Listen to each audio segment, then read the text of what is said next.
Assalamualaikum.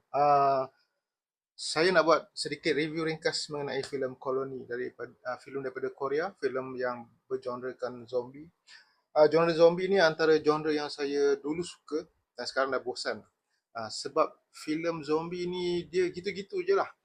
Dia tak boleh pergi berbeza sangat. Jadi untuk cerita kali ni saya tengok pun sebab family ajak pergi tengok. Saya tak ada niat pun nak tengok asalnya. Um, Okey, ramai juga review yang kata filem ni teruk, dia punya writing teruk, dia punya character development, dia punya apa skrip lah ada problem. Um, Okey, sejujurnya skrip dia saya rasa biasa je. Dan memang ada beberapa part memang macam lazy writing, macam ya skrip itu ada flaw di sini sana. Tapi cerita zombie saya rasa dia uh, macam tu je, lebih kurang dia apa-apa cerita pun tak jauh banyak beza. Cuma cerita ni saya suka.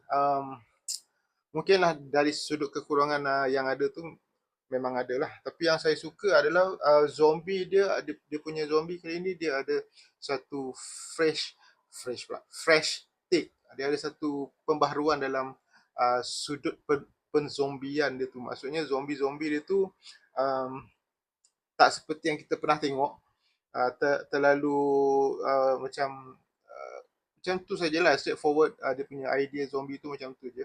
Cuma untuk kali ni koloni ni saya suka dia sedikit kompleks, atau saya rasa agak kompleks lah zombie tu, macam mana dia punya terjadinya, dan macam mana dia uh, bila dah jadi zombie tu dia ada fasa-fasa yang berlaku kepada diorang ni, pada zombie-zombie ni. um, dia ada update dan upgrade. Dia ada sangkut paut juga dengan benda-benda yang ada dalam kehidupan harian kita. Contohnya macam semut dan benda-benda macam tu. Dan filem ni dia mengingatkan saya kepada siri Pluribus uh, yang saya tengok lah, yang antara yang saya layan.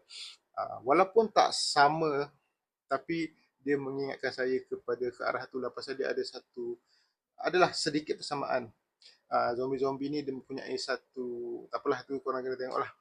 Dan ya, itu saja. Saya nak cakap saya suka cerita ni.